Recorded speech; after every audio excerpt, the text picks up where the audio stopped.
The doorbell's shrill ring shattered our Sunday afternoon peace. I froze, wooden spoon suspended over the simmering pot of chili. Marty glanced up from his crossword puzzle, eyebrows raised. "Expecting someone, Clara?" he asked. I shook my head, wiping my hands on my apron. "No, must be a neighbor." As I made my way to the front door, Toby thundered down the stairs. "I'll get it, Mom." "Hold on, sweetie," I called, quickening my pace. Something felt off. We rarely had unexpected visitors, especially on lazy Sundays like this. I reached the door just as Toby's hand touched the knob. "Let me, honey." Toby shrugged and stepped back. I took a deep breath, smoothed my hair, and opened the door. The world tilted on its axis. "Hello, Clara," said a voice I hadn't heard in years. "Long time no see." David, my ex-husband, the man I'd hoped never to lay eyes on again. "What are you doing here?" I managed to choke out, instinctively pushing Toby behind me. David's eyes flickered to our son, then back to me. "We need to talk." "Mom?" Toby's voice wavered. "Who's this?" I swallowed hard. "No one important, sweetie. Go help Marty set the table for dinner." "But..." "Now, Toby." He hesitated, then trudged back to the kitchen. I stepped onto the porch, pulling the door closed behind me. "You have no right to show up here unannounced," I hissed. "What do you want?" David's face hardened. "What's rightfully mine? The necklace, Clara." My grandmother's necklace. My hand flew to my throat where the delicate gold chain rested. "What are you talking about? This was a gift." "A gift you have no right to keep after what you did." Anger flared in my chest. "After what I did? You've got some nerve." "Everything okay out here?" Marty's deep voice cut through the tension. He appeared in the doorway, his solid presence immediately calming me. David's eyes narrowed. "And you must be the new husband. How quaint." Marty stepped forward, extending his hand. "Marty Callahan, and you are?" "David Reeves, Clara's first husband." Marty's hand dropped. "I see. Well, Mr. Reeves, I'm not sure why you're here, but..." "He was just leaving," I interjected. David laughed, a harsh sound that set my teeth on edge. "Oh, I don't think so. Not until I get what I came for." Marty's arm slipped around my waist. "Clara, honey, what's going on?" I took a shaky breath. David seems to think he has a claim on my grandmother's necklace." "Your grandmother?" David scoffed. "That necklace belonged to my family for generations. You know that." "It was a gift," I repeated. "From your mother, when we got married. A gift she never should have given you, and one you certainly don't deserve to keep." Marty's grip tightened. "I think you should leave now, Mr. Reeves." David's eyes glittered dangerously. "This isn't over, Clara. That necklace is coming back to my family, one way or another." He turned on his heel and strode down the walkway. I watched him go, my heart pounding. Marty turned me to face him. "Clara, what was that all about?" I shook my head, fighting back tears. "I don't know. I haven't seen or heard from David in years. I don't understand why he's suddenly shown up, demanding the necklace." "Mom?" Toby's voice drifted from inside. "Is everything okay?" I plastered on a smile and called back, "Everything's fine, sweetie. We'll be right in." Marty cupped my face in his hands. "We'll figure this out, Clara. I promise." I nodded, trying to believe him. But as we walked back into the house, I couldn't shake the feeling that our peaceful life was about to be turned upside down, and all because of a necklace I'd almost forgotten I owned. I couldn't sleep that night. David's sudden appearance had unleashed a flood of memories I'd spent years trying to forget. As I tossed and turned, Marty's steady breathing beside me, I found myself transported back to a time I'd rather leave buried. "Clara," Marty's sleepy voice broke through my reverie. "You're thinking so loud I can practically hear it." I sighed, turning to face him. "I'm sorry. It's just seeing David again. It's brought everything back." Marty propped himself up on one elbow, his eyes soft with concern. "Talk to me, honey. What's really going on?" I took a deep breath, steeling myself. "It's not just about the necklace. It's everything." And so, in the darkness of our bedroom, I began to unravel the tangled web of my past with David. "We were so young when we got married," I started. "So full of hope and dreams, but then..." "The fertility issues," Marty finished softly.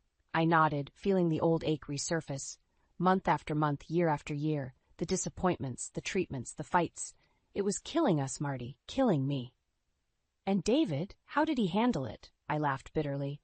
"Oh, he handled it all right, by sleeping with his secretary." Marty's sharp intake of breath was audible in the quiet room. "Clara, I had no idea. I never told anyone the whole story," I admitted. "It was too painful." But that's not even the worst part. I sat up, needing to move. Marty followed suit, taking my hand in his. "What happened?" he asked gently. "I found out I was pregnant," I whispered. "The day after I caught him with her. Can you believe it? After all those years of trying, it finally happened. And he had the audacity to question if it was his." Marty's grip on my hand tightened. "That bastard," he muttered. "I left him that day," I continued. "Packed my bags and walked out. His mother, she gave me the necklace, said I deserved something good from that family. And now he wants it back," Marty mused. "But why now? After all these years?" Before I could respond, a muffled thud from downstairs made us both freeze. "Did you hear that?" I whispered. Marty nodded, already sliding out of bed. "Stay here," he instructed, reaching for the baseball bat we kept in the closet. My heart pounding, I listened as Marty crept down the stairs. The seconds stretched into an eternity. Then, suddenly, a crash, followed by raised voices. Unable to stay put any longer, I rushed downstairs, nearly colliding with Toby in the hallway. "Mom, what's going on?" he asked, eyes wide with fear. "Stay behind me," I ordered, pushing him back as we descended the stairs. The scene in our living room made my blood run cold. Marty stood, bat raised, facing off against David, who was clutching something in his hand. "David," I exclaimed, "what the hell are you doing in our house?" He turned to me, his eyes wild. "I told you I'd get what's mine, Clara, one way or another." It was then I realized what he was holding. My jewelry box. "How dare you break into our home?" Marty growled, taking a step forward. David laughed, a manic edge to his voice. "Your home? This should have been my family, my son, my life." "Dad?" Toby's small voice came from behind me. You're my dad?" The room fell silent. David's eyes locked onto Toby, a mix of emotions flashing across his face. "Toby, go back upstairs," I said firmly, not taking my eyes off David. "But Mom, now, Toby!" As Toby's footsteps retreated, David's gaze returned to me. "You kept him from me all these years, Clara, and now you're going to pay." He reached into his pocket, pulling out something that glinted in the dim light. My heart stopped. A gun. The world seemed to slow down as I stared at the gun in David's trembling hand. Marty stepped in front of me, his voice steady despite the tension in his shoulders. "Put the gun down, David. You don't want to do this." David's laugh was hollow. "You don't know what I want. You have no idea what it's like to lose everything." I found my voice, anger overriding fear. "You lost nothing, David. You threw it all away." His eyes, wild with desperation, locked onto mine. "I made a mistake, Clara. One stupid mistake, and you took my son away from me." "You took yourself away," I shot back. "You questioned if he was even yours." The gun wavered in David's hand. I was scared, confused, but I'm here now. I want to make things right. Marty's calm voice cut through the tension. "This isn't the way, David. Think about Toby. What would he want?" At the mention of Toby's name, something in David's eyes shifted. The gun lowered slightly, and I saw a flicker of the man I once loved. "I just want to know my son," he whispered.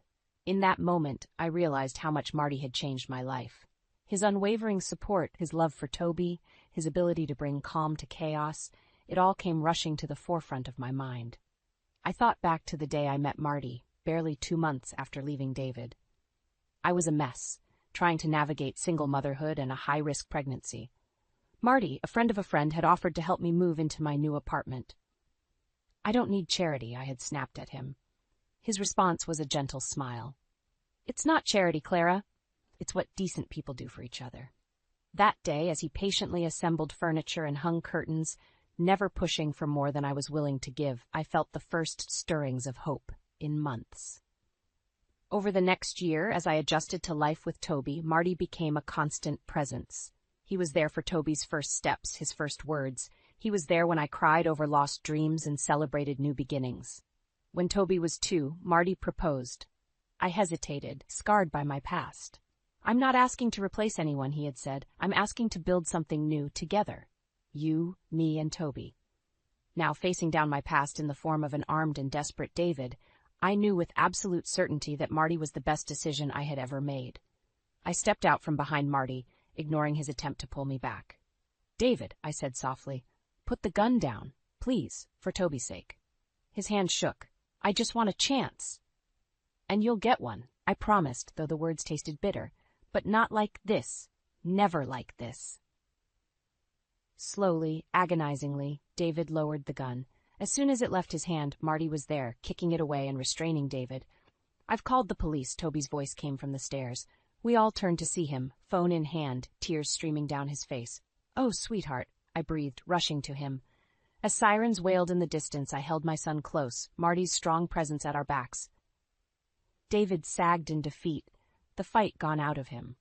In the chaos of the arriving police and the barrage of questions that followed, one thought kept circling in my mind. How could I ever explain this to Toby? How could I help him understand the complexities of adult relationships, the mistakes we make, and the consequences that follow? As the police led David away, Toby's small voice cut through the noise. "Mom, is he really my dad?" I looked at Marty, seeing the love and concern in his eyes, then back at Toby. Biologically, yes, but being a dad is about so much more than that. It's about love, support, and being there no matter what. Toby nodded slowly, his gaze drifting to Marty. "Like Marty?" "Yes, sweetheart," I said, feeling a lump form in my throat. "Exactly like Marty." The days following David's arrest were a blur of police statements, hushed conversations, and Toby's endless questions. Through it all, Marty remained my rock, his steady presence a balm to my frayed nerves. But as the dust began to settle, a new worry took root. How would Marty's parents react to this mess? I'd always felt a mix of gratitude and unworthiness when it came to George and Helen Callahan. They'd welcomed Toby and me into their family with open arms, never once making us feel like outsiders. Their acceptance was a stark contrast to the cold shoulder my own parents had given me after my divorce. "We should tell them what happened," Marty said one evening, sensing my unease. "They'll understand, Clara." I nodded, but doubt gnawed at me. Would they still see me as worthy of their son after learning about the chaos I'd brought into his life? The drive to the Callahans' sprawling Victorian home the next day felt like a march to the gallows. Toby, blissfully unaware of my inner turmoil, chattered excitedly about showing his grandpa his new remote-controlled car. Helen greeted us at the door, her warm smile faltering as she took in our somber expressions. "What's wrong, dears?" George appeared behind her, his bushy eyebrows furrowed with concern. "Toby, why don't you go set up your car in the backyard?" Marty suggested gently. As soon as Toby was out of earshot, we spilled the whole sordid tale. I watched their faces carefully as we recounted David's reappearance, his accusations, and the terrifying night he broke in. Helen's hand flew to her mouth in shock, while George's jaw clenched tighter with each word. When we finished, silence hung heavy in the air. I braced myself for their judgment, for the disappointment I was sure would follow. Instead, Helen reached out and took my hand. "Oh, Clara," she said, her voice thick with emotion, "what a terrible ordeal you've been through." George cleared his throat. "That man had no right to threaten you or our grandson," he said gruffly. "You did the right thing, calling the police." I blinked back tears, overwhelmed by their unwavering support. You're not ashamed to have me in your family?" "Ashamed?" Helen exclaimed. "Darling, we couldn't be prouder of how you've handled this situation. You've shown incredible strength and grace." George nodded in agreement. "You're a Callahan now, Clara, and Callahans stick together." Their words washed over me like a healing balm, soothing wounds I didn't even know I had. For the first time since David's reappearance, I felt truly safe. But our moment of peace was shattered by the shrill ring of Marty's phone. His face darkened as he listened to the caller. "What is it?" I asked, dread pooling in my stomach. Marty's voice was tight as he replied, "That was my contact at the police station. David's been released on bail." The room spun around me. "How?" I gasped. "He broke into our home. He had a gun." "Apparently he's got some powerful friends," Marty said grimly. "They're claiming it was all a misunderstanding." George stood up, his face set with determination. "This is unacceptable. I won't have my family threatened." "Dad," Marty began, but George cut him off. "No, son, it's time I made some calls. Your Uncle Richard owes me a favor, and he's got connections that could make life very difficult for this David character." I felt a flicker of hope, quickly followed by a wave of guilt. "I don't want to cause any trouble," I said weakly. Helen squeezed my hand. "You're not causing anything, dear. We protect our own." As George disappeared into his study, phone in hand, I was struck by a realization. This was what true family looked like. Not the conditional love of my parents or the toxic possessiveness of David, but unconditional support and protection. Marty wrapped an arm around me. "What do you want to do, Clara?" I took a deep breath, drawing strength from the love surrounding me. "I want to fight," I said, my voice stronger than I felt. "I want to end this once and for all." Little did I know, my decision would set in motion a chain of events that would change all our lives forever. The crisp envelope landed on our kitchen table with a soft thud, but it might as well have been a bomb. I stared at David's name in the return address, my hands shaking as I reached for it. "You don't have to open it," Marty said softly, his hand on my shoulder. I shook my head. "No, I need to know what he's up to." With trembling fingers, I tore open the envelope. As I read the contents, my blood ran cold. "He's suing us," I whispered, "for the necklace and for custody of Toby." Marty's grip on my shoulder tightened. "He can't do that. He has no rights." "Apparently he thinks he does," I said, scanning the legal jargon. "He's claiming I denied him his parental rights all these years." Marty's face darkened. "This is ridiculous. After what he did breaking in here? We'll fight this, Clara, every step of the way." I nodded, but fear clawed at my insides. What if David won? What if he took Toby away from me? The next few days were a whirlwind of lawyer consultations and sleepless nights. Toby sensed the tension, becoming clingy and irritable. I felt like I was failing him all over again. It was during one particularly trying afternoon that the doorbell rang. I opened it to find David standing there, a smug smile on his face. "Hello, Clara," he said, as if he hadn't threatened us with a gun just weeks ago. "I think it's time we talked." Before I could slam the door in his face, Marty appeared behind me. "You're not welcome here," he said, his voice low and dangerous. David's smile didn't falter. "I'm not here to cause trouble. I just want what's mine." "Nothing here is yours," I spat. "Oh, but it is," David replied. "That necklace belongs to my family. And Toby, he's my son. It's time I took my rightful place in his life." Marty stepped forward, his presence imposing. "You lost any right to call yourself Toby's father the moment you questioned his paternity. Now I suggest you leave before I call the police. Again." David's eyes narrowed. "You think you're so clever, don't you? Playing happy families with my wife and my child. But I've got news for you, Marty. I've got friends in high places. One word from me, and your perfect little life comes crashing down." I felt Marty tense beside me, but his voice remained steady. "Is that so?" "Well, let me tell you something, David. You're not the only one with connections. You really want to play this game? Because I can guarantee you won't like how it ends." For a moment, I saw a flicker of uncertainty in David's eyes, but it was quickly replaced by anger. "This isn't over," he snarled, turning to leave. "You'll be hearing from my lawyers." As we watched him drive away, I turned to Marty. "What did you mean about connections?" Marty sighed. "I didn't want to worry you, but I've been doing some digging. David's not as squeaky clean as he'd like everyone to believe. I've got evidence of some questionable business practices." My eyes widened. "You mean?" "I mean, if he wants to play dirty, we've got ammunition," Marty said grimly. "But Clara, using this information, it could get ugly, really ugly." I closed my eyes, feeling the weight of the decision before me. On one hand, exposing David could end this nightmare once and for all. On the other, it could drag us all through the mud, affecting Toby in ways I couldn't even imagine. "What should we do?" I whispered. Marty pulled me close. "That's up to you, love. I'll support whatever you decide. But remember, we're not just fighting for the necklace anymore. We're fighting for our family." I nodded, my mind racing. As much as I wanted this to be over, I knew I had to think of Toby first. But how far was I willing to go to protect him? And at what cost? Taking a deep breath, I looked up at Marty. I think it's time we fought fire with fire. For Toby's sake." Little did I know, my decision would set in motion a chain of events that would change all our lives forever. The day after our confrontation with David, Marty's phone rang. His face tightened as he listened, and I felt my stomach drop. "That was Uncle Richard," he said, hanging up. "He wants to meet us. Now." Uncle Richard was a name I'd heard whispered with a mix of awe and fear. A powerful attorney with connections in every corner of the city, he was the Callahan family's secret weapon. An hour later, we sat in his opulent office, the city sprawling beneath us through floor-to-ceiling windows.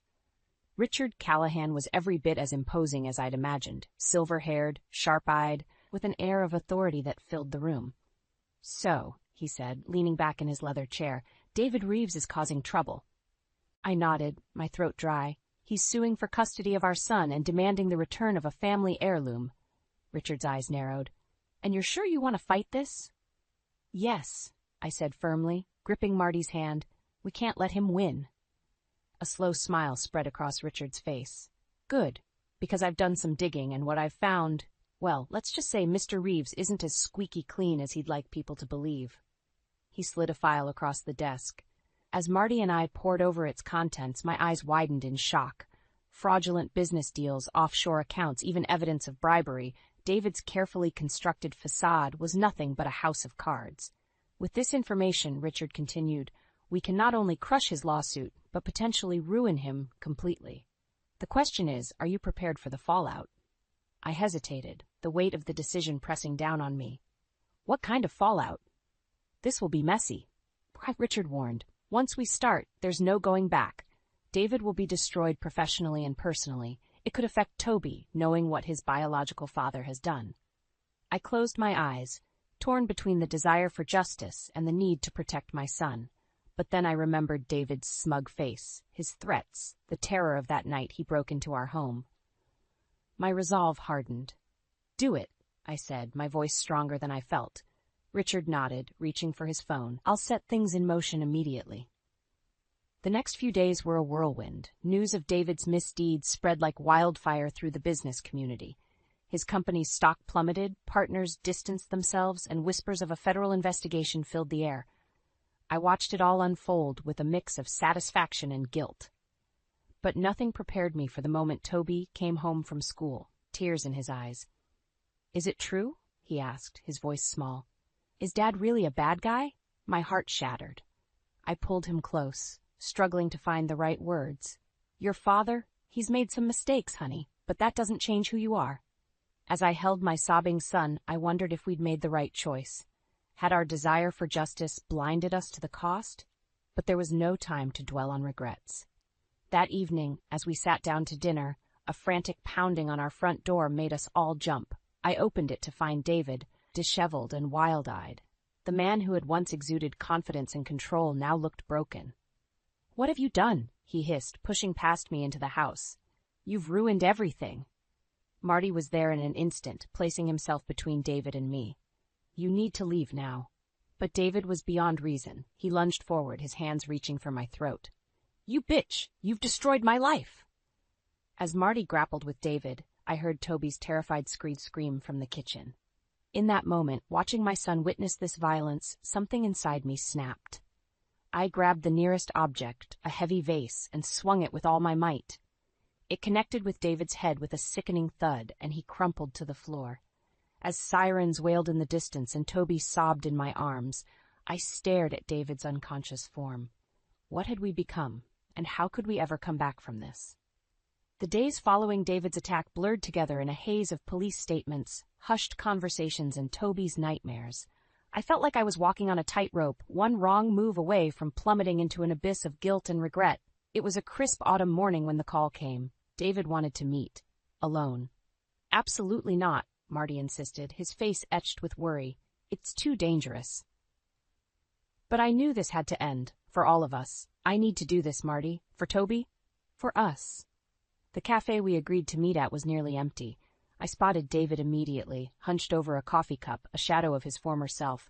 As I approached, he looked up, his eyes hollow and desperate. "Clara," he croaked, "thank you for coming." I sat across from him, my heart pounding. "What do you want, David?" He ran a trembling hand through his unkempt hair. "I've lost everything. My job, my reputation, my future. I need your help." I stared at him, incredulous. "My help? After everything you've done?"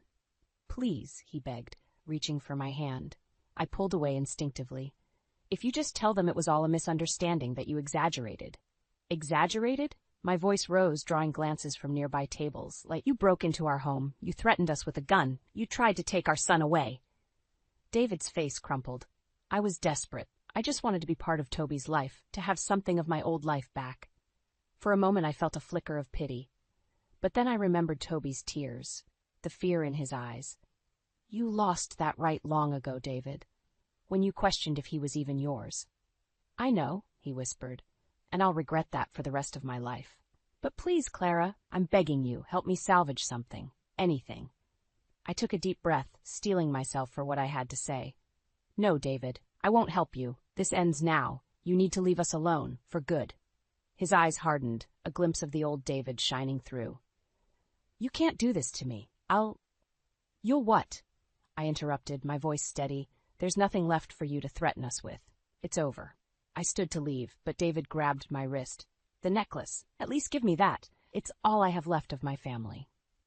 I hesitated, my hand instinctively going to my throat where the necklace rested. For a moment, I considered it. Would giving him this small piece of his past finally bring us peace?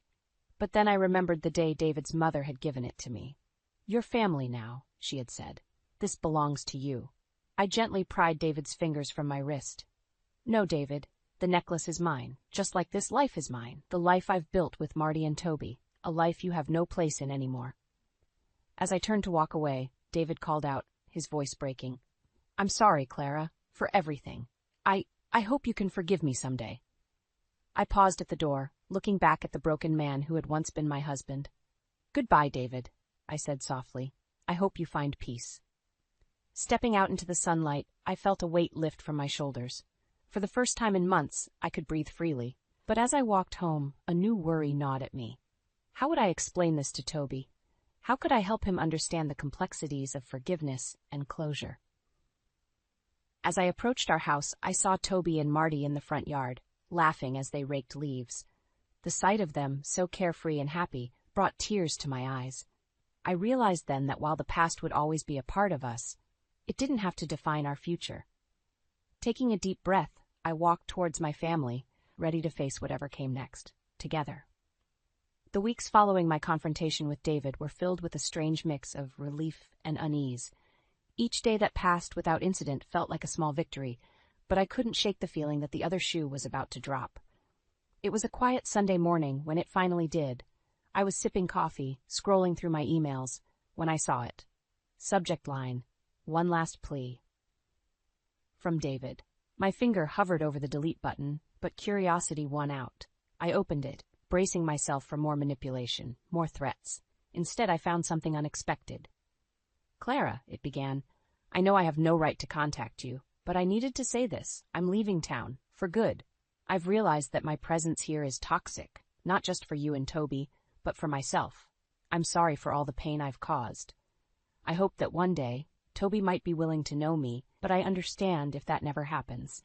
The necklace is yours, as it should be. Take care of our son. Goodbye." I read it 3 times, tears blurring my vision. It felt like the final chapter of a book I'd been trying to close for years. "Clara?" Marty's voice startled me. "What's wrong?" I handed him my phone, watching his face as he read. When he finished, he looked at me, concern etched in his features. "Are you okay?" I took a deep breath, surprised to find that I was. "Yes," I said, realizing it was true. "I think I finally am." Just then, Toby bounded into the kitchen, full of 10-year-old energy. "Mom, Dad, can we go to the park today?" Marty and I exchanged glances. "Of course, buddy," Marty said. "Go get ready." As Toby raced upstairs, I turned to Marty. "I think it's time we talk to him. About everything." Marty nodded, pulling me into a hug. "Together," he said. That afternoon, sitting on a park bench while Toby played nearby, we told him the whole story. About David, about our past, about the recent turmoil. Toby listened with a maturity that both broke my heart and filled me with pride. When we finished, he was quiet for a long moment. Then he asked, "So David is my real dad?" I felt Marty tense beside me, but before I could respond, Toby continued, "But Marty is my dad, right? The one who's always been there?" Tears sprang to my eyes as I pulled Toby close. "Yes, sweetheart, Marty is your dad in all the ways that truly matter." Toby nodded, seeming satisfied. "Okay, can I go play now?" As we watched him run off, Marty took my hand. "He's an amazing kid, Clara. We're lucky." I leaned into him, feeling a peace I hadn't known in months. "We are, and I'm lucky to have you. Through all of this, you've been my rock." Marty kissed the top of my head. "We're a team, remember? For better or worse." As the sun began to set, casting a golden glow over the park, I found myself fingering the necklace. For so long it had felt like a burden, a reminder of past pain, but now I saw it differently. It was a symbol of resilience, of family, of love that endures. I unclasped it, holding it out to Marty. "I want you to have this," I said. His eyes widened. "Clara, no, it's yours." I shook my head, smiling. "It's ours, our family's, and one day it'll be Toby's, a reminder of where he came from and the love that brought him here." Marty's eyes glistened as he took the necklace, carefully placing it in his pocket. "I love you, Clara, more than I can say." "I love you too," I whispered, watching as Toby ran towards us, laughing and carefree. In that moment, I knew that whatever challenges life might bring, we would face them together. Our little family, bound not by blood or gold, but by something far stronger, love, trust, and the choice to stand by each other, come what may. As Toby reached us, throwing his arms around us both, I felt a sense of completion. The storm had passed, and we had emerged stronger, more united than ever. This, I realized, was our happily ever after. Not perfect, not without its scars, but real and beautiful in its imperfection. And I wouldn't have it any other way. The diamond on my finger caught the light, sending sparkles dancing across the pristine white tablecloth. I couldn't help but smile, twisting the ring back and forth, still not quite believing it was there. After 10 years, Michael had finally proposed. "Emily, dear, you're positively glowing." Eleanor, my soon-to-be mother-in-law, reached across the table and patted my hand. "I'm so thrilled," Michael finally popped the question. "Lord knows, I've been dropping hints for years." I laughed, feeling a warmth spread through my chest. "Trust me, Eleanor, I've been dropping hints too. But you know Michael, always moving at his own pace." Eleanor's smile faltered for just a moment, so quickly I almost missed it. She took a sip of her tea, her perfectly manicured nails clinking against the delicate china. "Yes, well, that's my Michael. Always been a bit stubborn." Something in her tone made me pause. "Is everything all right, Eleanor?" She waved her hand dismissively. "Oh, of course, dear. It's just—" She leaned in, lowering her voice. "There's something you should know about our family. Something I probably should have told you years ago." My heart started to race. "What is it?" Eleanor glanced around the crowded restaurant as if checking for eavesdroppers. "It's about Michael's father.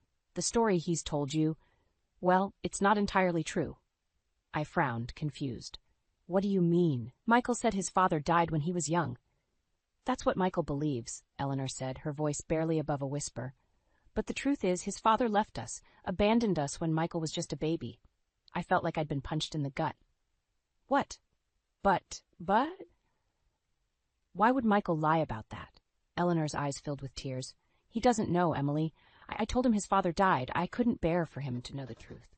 My mind was reeling. How could Michael not know something so fundamental about his own life?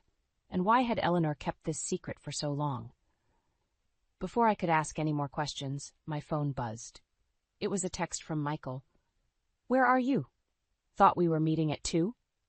I glanced at my watch and cursed under my breath. "I'm so sorry, Eleanor. I completely lost track of time. I'm supposed to be meeting Michael to look at venues." Eleanor nodded, composing herself quickly. "Of course, dear. Go. We can talk more later." As I gathered my things, Eleanor grabbed my wrist. "Emily, please, don't say anything to Michael. Not yet. Let me be the one to tell him." I hesitated, torn between my loyalty to Michael and the pleading look in Eleanor's eyes. Finally, I nodded. "All right. But soon, okay? He deserves to know." Eleanor smiled gratefully. "Thank you, dear. You're going to make a wonderful addition to our family." As I hurried out of the restaurant, my mind was a whirlwind of conflicting emotions. Joy at my engagement warred with the shock of Eleanor's revelation. How well did I really know the man I was about to marry? I spotted Michael waiting outside the first venue on our list, looking handsome as ever in his tailored suit. He grinned when he saw me, pulling me in for a kiss. "There's my beautiful fiancé," he said. "Ready to start planning our future?" I forced a smile, pushing down the guilt and confusion roiling in my stomach. "Of course. Let's go." As we walked into the venue, hand in hand, I couldn't shake the feeling that our perfect love story was about to get a lot more complicated. I stared at my phone, my heart sinking as I read Michael's text. "Sorry, babe. Can't make it to the florist today. Work emergency." This was the third time in 2 weeks he'd canceled our wedding preparations. I sighed, tossing the phone onto the couch. The excitement of planning our big day was quickly turning into frustration and doubt. The doorbell rang, startling me out of my thoughts. I opened the door to find Eleanor standing there, a sympathetic smile on her face. "Emily, dear, I hope I'm not intruding, but I thought you might need some company today." I felt a rush of gratitude. "Eleanor, you're a lifesaver. Please, come in." As we settled in the living room with cups of tea, Eleanor asked, "So how are the wedding plans coming along?" I couldn't hold back anymore. The words tumbled out in a rush. "Honestly, they're not. Michael keeps canceling on me. It's like he doesn't even care about the wedding." Eleanor's face softened with concern. "Oh, sweetheart, I'm sure that's not true. Michael can be difficult sometimes, but he loves you." I nodded, not entirely convinced. "I know. It's just, ever since you told me about his father, I can't help but wonder what else I don't know about him." Eleanor reached out and squeezed my hand. "Emily, I'm so sorry. I never meant to cause trouble between you two. Perhaps I shouldn't have said anything." "No," I said firmly. "I'm glad you told me. I just wish Michael would open up to me more." We spent the next hour talking, Eleanor sharing stories about Michael's childhood that made me laugh and reminded me why I fell in love with him. By the time she left, I felt a little better, but the nagging doubt remained. That evening Michael came home late, looking tired and distracted. "Hey," I said, trying to keep the accusation out of my voice. "How was your work emergency?" He barely glanced at me as he loosened his tie. Oh, yeah, just a client freaking out about nothing. You know how it is." I took a deep breath. "Michael, we need to talk about the wedding. You keep canceling our appointments, and I'm starting to feel like I'm planning this whole thing alone." He finally looked at me, his expression a mix of guilt and irritation. "Come on, Em. You know how busy I am at work. Can't you handle this stuff?" His dismissive tone sparked something in me. "This is our wedding, Michael. Not just mine. It should be important to both of us." Michael's face hardened. "Of course it's important to me. I just don't see why we need to make such a big deal out of every little detail." We argued back and forth, our voices rising until we were both shouting. Finally, Michael grabbed his keys. "I need some air," he snapped, slamming the door behind him. I collapsed onto the couch, tears streaming down my face. How had we gone from the joy of our engagement to this in just a few short weeks? My phone buzzed with a text from Eleanor. "Checking in. Hope everything's okay." Without thinking, I called her back. "Eleanor?" I choked out between sobs. "Can you come over? I really need someone to talk to." "Of course, dear," she said without hesitation. "I'll be right there." As I hung up, I felt a mix of relief and guilt. I should be talking to Michael, working things out with him. Instead, I was turning to his mother for comfort. But as I waited for Eleanor to arrive, I couldn't shake the feeling that she understood me better than Michael did right now, and that thought terrified me more than anything else. The clock on the nightstand glared at me, 2:37 a.m. I rolled over, the empty space beside me, a cold reminder of Michael's absence. This was the third night this week he'd stayed out late, claiming it was just innocent fun with the guys. "Bachelor's last hurrah," he'd said with a grin that didn't quite reach his eyes. I grabbed my phone, thumb hovering over Michael's name. No, I decided. I wouldn't be that person, constantly checking up on him. Instead, I opened my messages with Eleanor. "You awake?" I typed, then immediately regretted it. What kind of soon-to-be daughter-in-law texts her fiancé's mother in the middle of the night? To my surprise, a reply came almost instantly. "Can't sleep either? Want to talk?" Relief washed over me. "Michael's out again. I'm worried." "Come over for breakfast tomorrow. We'll chat." The next morning I found myself sitting at Eleanor's kitchen table, a steaming mug of coffee warming my hands. "I don't know what to do," I confessed. "It's like Michael's a different person lately." Eleanor's face was a mask of concern. "Has he said anything about his father?" I shook my head. "No, and I haven't brought it up. I'm scared it'll just make things worse." She reached across the table, squeezing my hand. "Emily, dear, I'm so sorry. I never meant for my secret to cause such trouble. It's not your fault," I assured her, "but I can't help feeling like there's something Michael's not telling me." Just then, my phone buzzed. A text from Michael. "Where are you? Woke up and you were gone." I showed Eleanor the message, my frustration bubbling over. "He's one to talk. He didn't even come home last night." Eleanor's expression hardened. This isn't like Michael. Something's not right. As I typed a reply, another text came through. This one made my blood run cold. Who's Vanessa? Why does she keep calling you? I stared at the screen, confusion and anger warring inside me. Eleanor, I don't know any Vanessa. What is he talking about? Eleanor's face paled. Oh dear, I think I might know who Vanessa is. My heart raced. What? Who?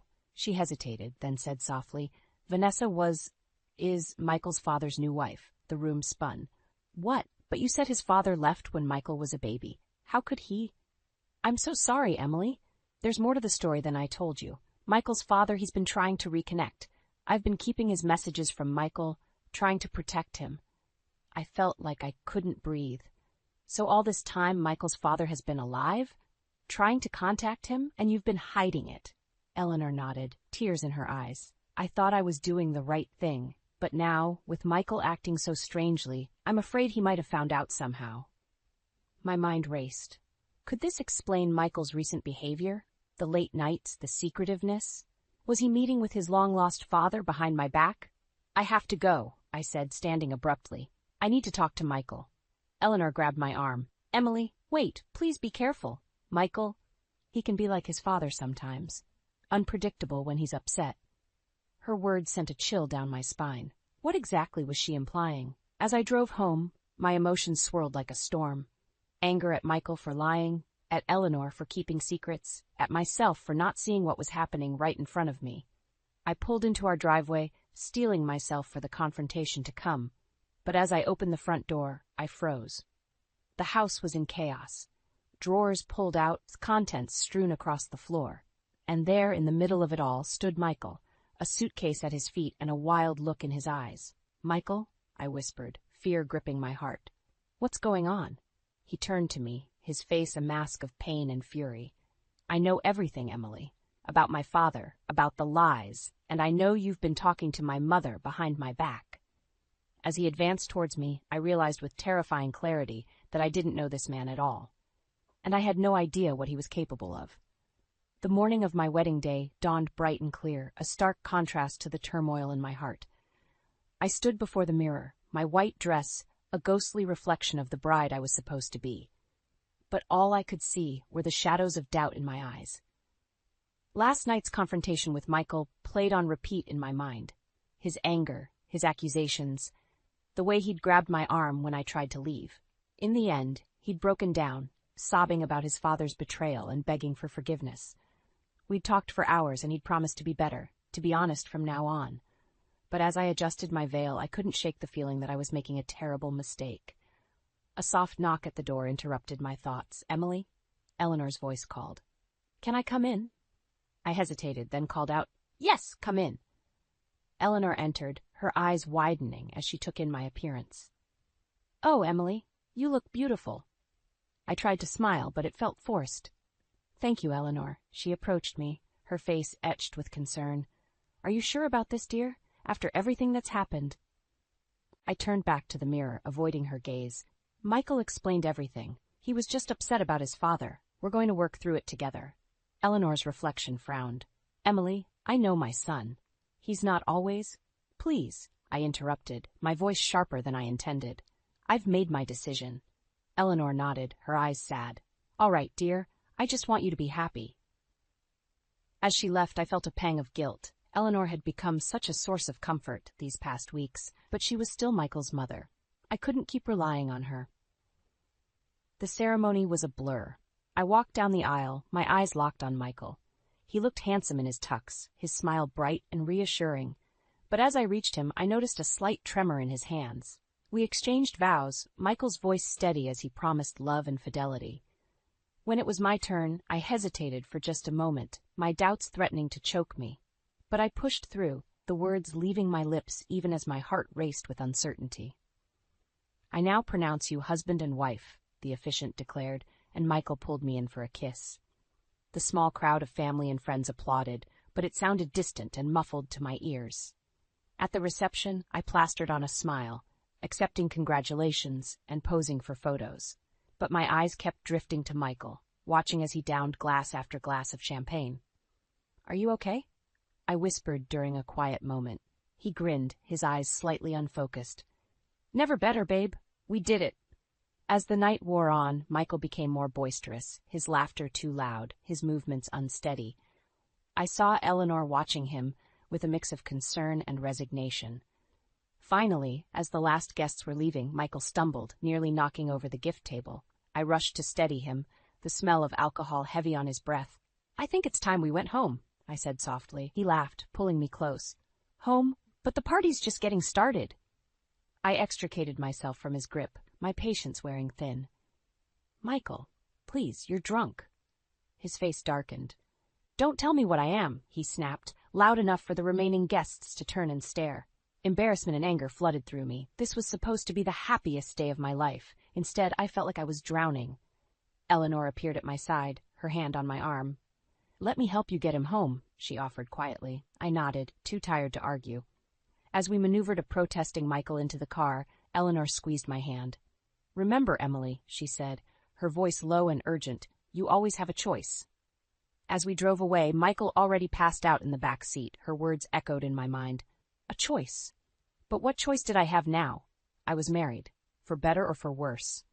Looking at Michael's slumped form in the rearview mirror, I couldn't help but wonder, was this the worse I'd signed up for?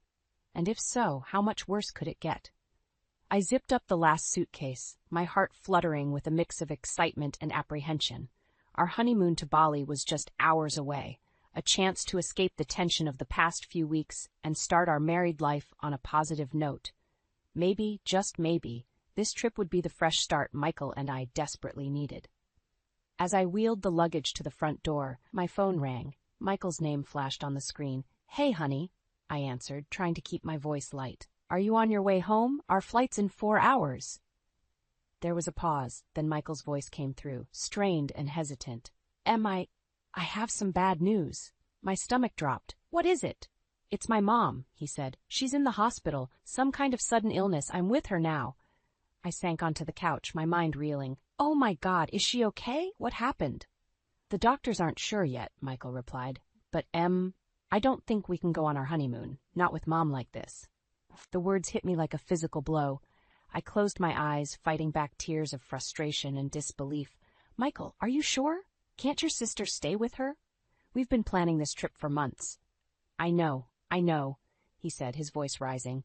But she's my mother, Emily. I can't just leave her like this. I took a deep breath, trying to calm the storm of emotions inside me. Okay, I understand. Should I come to the hospital? No, Michael said quickly, then softened his tone. No, that's okay. You stay home. I'll call you with updates. As I hung up, a nagging doubt crept into my mind. Something about Michael's tone, the way he'd refused my offer to come to the hospital, it didn't sit right. Before I could talk myself out of it, I dialed Eleanor's number. It rang several times before going to voicemail. I frowned, my unease growing. I paced the living room, my mind racing. What if Eleanor wasn't really sick? What if this was just another of Michael's lies? But why would he lie about this? Hours passed, and still no word from Michael. My calls went straight to voicemail. By evening, I couldn't take it anymore. I grabbed my keys and drove to the hospital. At the reception, I asked for Eleanor's room number, only to be met with confusion. I'm sorry, ma'am, the nurse said, but we don't have any patient by that name. My world tilted on its axis. That's impossible. My husband said she was admitted this morning. The nurse shook her head sympathetically. I've been on shift all day. No, Eleanor has been admitted. I stumbled out of the hospital, my mind in chaos. Michael had lied. Again. But why? Where was he really? As if on cue, my phone buzzed with a text. It was from an unknown number, but the content made my blood run cold. Your husband isn't who you think he is. Meet me at the Bluebird Cafe in an hour if you want the truth. V. Vanessa. Michael's father's new wife. The woman at the center of all this chaos. I stood in the hospital parking lot, the weight of decision heavy on my shoulders. Should I meet this mysterious Vanessa? Should I confront Michael? Or should I finally listen to that voice inside me that had been screaming for weeks, telling me to run? My fingers hovered over my phone, ready to reply to the text. In that moment, I knew my decision would change everything. There was no going back from here. With a deep breath, I typed my response, sealing my fate with 4 simple words. I'll be there. Emily. As I got into my car, heading towards the unknown, I couldn't shake the feeling that this was more than just a ruined honeymoon. This was the beginning of the end of everything I thought I knew about my life, my marriage, and the man I thought I loved. My hands trembled as I pushed open the door to the Bluebird Cafe. The aroma of coffee and pastries did nothing to calm my frayed nerves. I scanned the room, my heart pounding, until I spotted a woman in the corner booth. She looked up, her eyes meeting mine, and I knew instantly this was Vanessa. As I slid into the seat across from her, she spoke first. "Emily, I presume? Thank you for coming." I nodded, studying her face. She was beautiful, with an air of confidence that made me feel instantly inadequate. "You said you had the truth about Michael. I'm listening." Vanessa sighed, pushing a manila folder across the table. "Everything you need to know is in here, but I warn you, it's not pretty." With shaking hands, I opened the folder. Photos spilled out. Michael with another woman, laughing, kissing. Dates stamped in the corner showed this wasn't just a one-time thing. It had been going on for months. "Who is she?" I whispered, my voice barely audible. "His secretary," Vanessa replied. "But that's not all. Keep reading." I flipped through documents, bank statements, emails, even a copy of a lease agreement. The pieces started to fall into place, each revelation more devastating than the last. "He's been embezzling from his company," I said, the words tasting bitter in my mouth. "And he's planning to leave the country?" Vanessa nodded grimly. "With her? The honeymoon cancellation? It was just an excuse. He's planning to disappear with the money and his mistress." I felt like I was drowning, gasping for air in a sea of betrayal. "But why? Why tell me all this?" "Because," Vanessa leaned forward, her eyes intense, "Michael isn't just hurting you. He's hurting everyone around him, including his father, my husband. We want to stop him before it's too late." Just then, my phone rang. Eleanor's name flashed on the screen. I answered, my voice shaky. "Eleanor?" "Emily, dear. I've been trying to reach you. Is everything all right? Michael said you two had to cancel your honeymoon because of me, but I'm perfectly fine." The final piece of the puzzle clicked into place. I ended the call, my mind racing. "She's not sick. She never was." Vanessa's expression was a mix of sympathy and determination. "Now you know the truth. The question is, what are you going to do about it?" I stood up abruptly, a plan forming in my mind. "I'm going to confront him. And then I'm going on that honeymoon, but not with Michael." Vanessa raised an eyebrow. "What do you mean?" A grim smile played on my lips. "I'm taking Eleanor instead. Let's see how Michael likes it when his lies catch up to him." I rushed home, my mind a whirlwind of emotions and plans. As I burst through the door, I found Michael packing a suitcase. "Em," he exclaimed, surprise and guilt flashing across his face. "I thought you'd be out. I was just—" "Packing for our canceled honeymoon?" I interrupted, my voice dripping with sarcasm. "Or maybe for your little getaway with your secretary." The color drained from Michael's face. "What are you talking about?" I threw the folder on the bed, photos and documents scattering. "I know everything, Michael. The affair, the embezzlement, all of it." He lunged for the folder, but I was quicker. I snatched it back, backing away. "Don't even think about it. It's over, Michael. I'm leaving and I'm taking everything we have. You'll have nothing left when I'm done." Michael's expression morphed from shock to anger. He advanced towards me, his fists clenched. "You can't do this to me. I won't let you." Fear coursed through me, but I stood my ground. "Try and stop me. I dare you." As Michael raised his hand, the front door burst open. Eleanor rushed in, her face a mask of fury. "Michael Andrew Thompson, don't you dare touch her!" Michael froze, his eyes darting between Eleanor and me. I took advantage of his confusion, grabbing my pre-packed suitcase. "Come on, Eleanor," I said, my voice steady despite my racing heart. "We have a plane to catch." As we walked out, leaving a stunned Michael behind, I felt a strange mix of pain, relief, and exhilaration. The life I thought I knew was over, but a new chapter was just beginning. And for the first time in months, I felt like I could breathe again. The moment I stepped through our front door, the tension in the air was palpable. Michael sat on the couch, his face a mask of barely contained anger. Our impromptu honeymoon with Eleanor had given me time to gather my thoughts, but nothing could have prepared me for this confrontation. "Welcome home," Michael said, his voice dripping with sarcasm. "Did you enjoy your little vacation with my mother?" I dropped my suitcase, steeling myself for the battle ahead.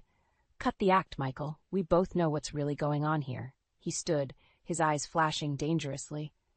Oh, and what exactly is that, Emily? Your affair, for starters, I spat, my voice trembling with rage. And let's not forget the embezzlement. Did you really think you could just run away with your secretary and all that stolen money? Michael's face paled, then flushed with anger. Who told you? Was it Vanessa? That meddling bitch? It doesn't matter who told me, I shot back. What matters is that it's true, isn't it, Michael? He lunged forward, grabbing my arm. You don't understand. I had no choice. I wrenched away from him, my heart pounding. No choice? You had every choice. You chose to lie, to cheat, to steal. I did it for us, he yelled, his composure crumbling. For our future, I laughed bitterly. Our future. There is no our anymore, Michael. You destroyed that the moment you decided to betray me. Suddenly the door burst open. Eleanor rushed in, followed by a man I'd never seen before. Michael's face drained of all color. Dad? He whispered, his voice small and uncertain. The man, Michael's father, stepped forward, his face a mix of sadness and determination. It's time to face the music, son. Michael's eyes darted between us all, like a cornered animal. You don't understand, any of you. I was going to make it right. I just needed more time. More time for what? I demanded. More lies? More betrayal? Eleanor moved to my side, her hand on my shoulder. Emily, dear, I'm so sorry. I never imagined Michael would go this far. As the reality of the situation crashed down around us, Michael's facade finally crumbled. He sank to his knees, tears streaming down his face. I'm sorry, he sobbed. I'm so sorry. I didn't mean for it to go this far. But his words rang hollow in my ears. The man I thought I knew, the man I had loved for 10 years and married just weeks ago, was a stranger to me now. It's over, Michael, I said, my voice steady despite the turmoil inside me. I want a divorce. He looked up at me, his eyes pleading. Emily, please. We can work this out. I'll make it right, I swear. I shook my head, feeling a strange sense of calm wash over me. No, Michael, you've had your chances. I'm done. As if on cue, there was a knock at the door. 2 police officers entered, their faces grim. Michael Thompson? One of them said. We have a warrant for your arrest on charges of embezzlement and fraud.